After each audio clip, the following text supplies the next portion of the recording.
Malaysia, Thailand और Vietnam ये तीनों ही इंडियंस की फेवरेट डेस्टिनेशंस हैं। सिमिलर बजट, बढ़िया खाना, सिटी प्लस बीच प्लस माउंटेन कॉम्बो। या तो वीज़ा फ्री है या सिंपल ई वीज़ा है, लेकिन अपने वैकेशन के लिए इन तीनों में से एक को चुनना हो थोड़ा ट्रिकी हो जाता है। इसलिए इस वीडियो में इन 9 प्रैक्टिकल पैरामीटर्स में मैं रेट करूंगा इन तीनों ही डेस्टिनेशंस को 1 से 5। 5 मतलब बेस्ट। पहला पैरामीटर है डायरेक्ट कनेक्टिविटी, यानी कि आप इन डेस्टिनेशंस पे कितनी आसानी से और किन किन सिटी से पहुंच सकते हैं। अगर डायरेक्ट कनेक्टिविटी की बात करें तो थाईलैंड काफ़ी ज़्यादा कनेक्टेड है इंडिया के मल्टीपल सिटीज़ से।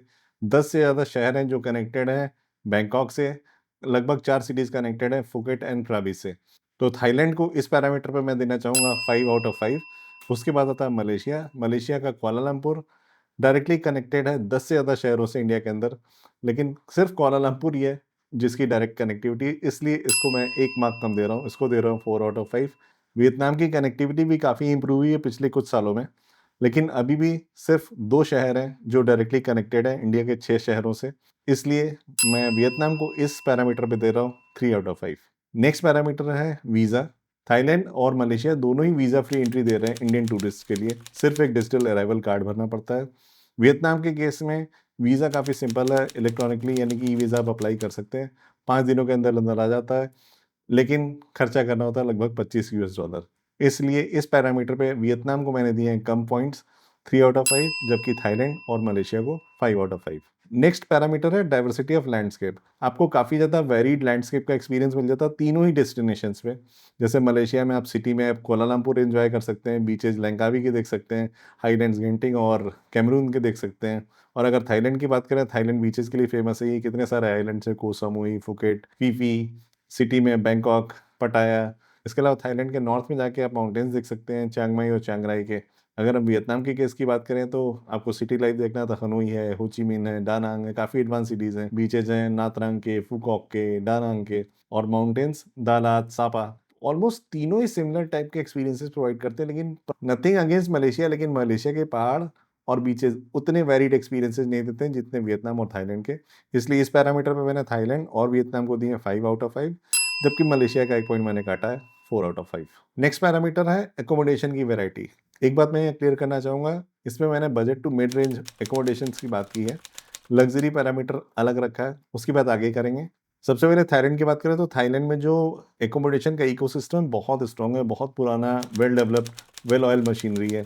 आपके हॉस्टल से लेके बजट, मिड रेंज, बीएनबी, सब कुछ सारे ही आपको डेस्टिनेशंस पे मिल जाएँगे, चाहे वो बीचेज़ हो, माउंटेन्स हो, सिटी हो, और काफ़ी ज़्यादा अच्छे प्राइसेज़ में। तो थाईलैंड में जो अकोमोडेशन पे आपको वैल्यू मिलता है, आपके खर्चे हुए पैसे पे काफ़ी अच्छा मिलता है, इसलिए इस पैरामीटर पे मैं दूँगा थाईलैंड को 5 आउट ऑफ 5।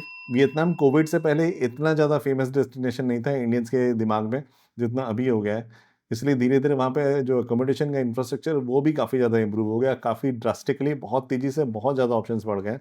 वहाँ पर भी again hostels, mid range hotels, budget hotels, in fact 3 और 4 स्टार होटल्स भी जो प्राइसेज़ में अवेलेबल हैं, 2000-3000 में आपको 4 स्टार होटल्स भी मिल जाते हैं। तो वहाँ पर भी जो प्राइस टू क्वालिटी रेशियो है काफ़ी अच्छा है, और स्प्रेड भी काफ़ी अच्छा है सारे डेस्टिनेशंस पे, बारिंग अ फ्यू एक्सेप्शन। जैसे हो ची मिन्ह में मुझे होटल्स थोड़े महँगे लगे थे। बाकी सारे ही लोकेशंस पे, चाहे वो फूकॉक हो, नातरांग हो, डानांग हो, होइयान हो, सारी सिटीज़ में आपको काफ़ी अच्छा वैल्यू मिलेगा आपके खर्चे हुए पैसे पे। इसलिए मैं वियतनाम को भी इस पैरामीटर पे दे रहा हूँ 5 आउट ऑफ 5। अब मलेशिया की बात करें, मलेशिया के केस में आपको कुआलालंपुर में और लैंकावी में काफ़ी अच्छे होटल्स मिल जाएँगे डिसेंट प्राइसेज़ पे। इनफैक्ट 4 स्टार जैसे वियतनाम मिलता है, मलेशिया में भी काफ़ी अच्छे प्राइसेज़ पे आपको होटल्स मिल जाते हैं। बजट, मिड रेंज, हॉस्टल सब कुछ मिल जाएगा। लैंकावी में थोड़ा-सा प्राइसी होगा केएल के मुकाबले, लेकिन वहाँ पर भी आपको डिसेंट ऑप्शंस मिल जाते हैं। लेकिन थाईलैंड और वियतनाम के मुकाबले जो बीच टाउन्स के जो बजट अकोमोडेशंस हैं, वो थोड़ा-सा कम वैल्यू देते हैं, इसलिए मलेशिया को मैं इस पैरामीटर पे दे रहा हूँ 4 आउट ऑफ 5।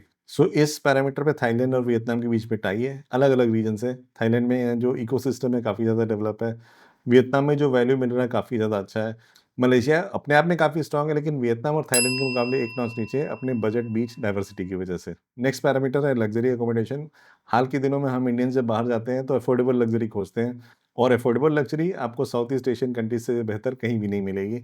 वियतनाम में आपको काफ़ी अच्छे 5 स्टार या लग्ज़री प्रॉपर्टीज़ 10,000 के अंदर-अंदर बहुत सारे मिल जाते हैं, सारे डेस्टिनेशंस पे, चाहे पहाड़ हो, बीचेज़ हों, सिटीज़ हों। तो आप आराम से एंजॉय कर सकते हैं। वियतनाम को मैं दूंगा इस कैटेगरी में 5/5। थाईलैंड में भी बहुत एक्सटेंसिव लग्जरी ऑप्शंस हैं, लेकिन जब आप कंपेरेबल रिजॉर्ट्स के प्राइसेज को चेक करेंगे वियतनाम से, स्लाइटली हाइयर आपको प्राइसेस मिलेंगे। इसलिए मैं थाईलैंड को दूंगा 4.5। मलेशिया के केस में आपको अफोर्डेबल लग्जरी बहुत ज़्यादा मिल जाएगी कुआलालंपुर के केस में, लेकिन अगर आप किसी प्रीमियर डेस्टिनेशन पे जाएंगे जैसे लैंकावी, तो वहाँ पे कंपेरेबल जो लग्जरी रिजॉर्ट्स हैं विथ रिस्पेक्ट टू वियतनाम या थाईलैंड आपको काफ़ी प्राइसी मिलेंगे। इसलिए मलेशिया को मैं दे रहा हूँ इस पैरामीटर पे 4/5। वियतनाम हो गया 5/5, थाईलैंड 4.5/5 और मलेशिया हो गया 4/5 on this parameter. Next parameter है internal travel within the country. आप जिस देश में जा रहे हैं सिर्फ वहाँ एक जगह जाके वापस तो आ नहीं जाएंगे, इसलिए इंपॉर्टेंट हो जाता है कि उस देश के अंदर अलग अलग डेस्टिनेशंस पे जाने के लिए कितने ऑप्शंस अवेलेबल हैं, कितनी कन्वीनियंटली और किस खर्चे में आप ट्रैवल कर सकते हैं। मलेशिया में काफ़ी इफिशिएंट ट्रेन्स हैं, जैसे आपको एक जगह से दूसरी जगह जाना है, सपोज आपको कुआलालंपुर से लंकावी जाना है या पेनांग जाना है, तो ये जोहर बारू जाना है, अलग अलग डेस्टिनेशन पर जाने के लिए काफ़ी एडवांस, काफ़ी फास्ट और काफ़ी इफिशिएंट ट्रेन्स का नेटवर्क है। बसेज भी काफ़ी ज़्यादा अवेलेबल हैं, छोटी दूरी में ट्रैवल करने के लिए काफ़ी कंफर्टेबल और कन्वीनियंट है। मैंने काफ़ी ट्रैवल किया था, वो एक्सपीरियंस अच्छा है। डोमेस्टिक फ़्लाइट्स भी काफ़ी अच्छे प्राइसेस में मिल जाती है अगर आप एडवांस में या डील के टाइम पे बुक करें तो। इसलिए इस पैरामीटर पे मैं दे रहा हूँ मलेशिया को 5/5।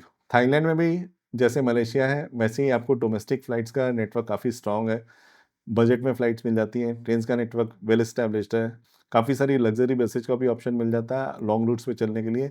इसके अलावा आइलैंड पे जाने के लिए फेरी का नेटवर्क काफ़ी स्ट्रॉन्ग है। तो मैं थाईलैंड को भी इस पैरामीटर पे देना चाहूँगा 5/5। अब आते हैं वियतनाम के केस में। वियतनाम में भी जैसे इन दोनों कंट्रीज़ में डोमेस्टिक फ़्लाइट्स का फेयर भी काफ़ी डिसेंट मिल जाता है अगर आप एडवांस में या डील के टाइम पे बुक करें तो, और नेटवर्क भी काफ़ी स्ट्रॉन्ग है। लगभग सारे मेजर डेस्टिनेशन जहाँ आपको जाना है वो वेल कनेक्टेड है।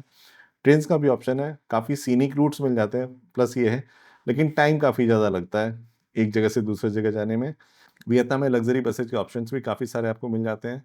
बस एक ही नेगेटिव है कि एक जगह से दूसरे जाना जियोग्राफी की वजह से काफ़ी ज़्यादा टाइम टेकिंग है। यहाँ पे वियतनाम को मैंने कम मार्क्स दिए हैं, वियतनाम को दिए मैंने 3.5/5। तो travel within the country के केस में थाईलैंड और मलेशिया टाई पे है 5/5, वियतनाम को दिया है मैंने 3.5। अगला पैरामीटर है खाना, फूड। ज़्यादातर ट्रैवलर अपने टूर का एक अहम हिस्सा मानते हैं खाने को, और मलेशिया, थाईलैंड और वियतनाम तीनों ही जगह पे अगर आप नॉन वेजिटेरियन हैं तो ये फूडीज़ डिलाइट है तीनों ही डेस्टिनेशंस। मलेशिया में आपको मल्टी कल्चरल कुज़ीन मिल जाएगा, मलय, चाइनीज़, इंडियन इन्फ्लुएंस वाले। थाईलैंड तो फूडीज़ डिलाइट है। थाईलैंड में इतना ज़्यादा स्ट्रीट फूड का ऑप्शन है, आपने कितने सारे इंस्टाग्राम पर रील्स और वीडियोज़ देख रखे होंगे। थाईलैंड अमेजिंग है अगर आप नॉन वेजिटेरियन हैं तो। वियतनाम का जो खाना है काफ़ी फ्लेवरफुल और काफ़ी फ्रेश होता है। कुछ इंडियन ट्रैवलर्स को शायद पैलेट पे उतना ना जमे। मलेशिया में भी खाना काफ़ी अच्छा है, लेकिन वैरायटी उतनी नहीं जितनी थाईलैंड में, इसलिए मैंने थाईलैंड को दिया है 5/5, मलेशिया को दिया है 4/5, सिमिलरली वियतनाम को भी दिया है 4/5 इस फूड वाले पैरामीटर पे। ये वीडियो आपको देख के कैसा लग रहा है? लाइक, कमेंट और शेयर करके बताइएगा, और वीडियो मोबाइल पे देख रहे हैं तो हाइप करना मिस मत कीजिएगा, जिससे वीडियो की रीच बढ़ती है। और अभी तक सब्सक्राइब नहीं किया है, ट्रैवल कंटेंट देखना पसंद है तो सब्सक्राइब कर लीजिए बेल आइकन के साथ। अब बात करते हैं इंडियन खाने की। तीनों ही जगह पे आपको इंडियन खाना मिल जाएगा, लेकिन मलेशिया हैंड्स डाउन विनर है। जितना आपने सोचा नहीं होगा उससे भी ज़्यादा इंडियन ऑप्शंस आपको कुआलालंपुर में मिल जाएंगे, और टेस्ट भी काफ़ी अच्छा मिलेगा आपको कुआलालंपुर में। पर्सनली मुझे कुआलालंपुर का इंडियन और साउथ इंडियन खाना बहुत पसंद है। इंडियन खाना मलेशिया के हर छोटे बड़े शहर में मिल जाएगा, इसलिए यहाँ पे मलेशिया को मैं 5/5 दे रहा हूँ। थाईलैंड में बैंकॉक, पटाया जैसी जगहों पे तो आपको इंडियन रेस्टोरेंट्स की कोई कमी नज़र नहीं आएगी, फुकेट में भी आपको मिल जाएगा। पर छोटे आइलैंड्स में इंडियन खाने की थोड़ी दिक्कत हो सकती है, टेस्ट में या प्राइस में, या उतना स्प्रेड आपको ना मिले, इसलिए थाईलैंड को मैं 4/5 दे रहा हूँ। वियतनाम अभी इंडियन टूरिस्ट से भरना शुरू हुआ है, धीरे-धीरे वहाँ पे इंफ्रास्ट्रक्चर डेवलप हो रहा है इंडियन रेस्टोरेंट्स का। हनोई, हो ची मिन्ह में तो आपको काफ़ी सारे रेस्टोरेंट्स मिल जाते हैं। दानांग, सापा, दारात, इन सारी जगहों पे भी आपको कुछ ना कुछ खाना मिल जाएगा। लेकिन थाईलैंड और मलेशिया के मुकाबले वियतनाम में इंडियन रेस्टोरेंट्स की थोड़ी कमी है, और इसलिए मैं दे रहा हूँ वियतनाम को 3/5।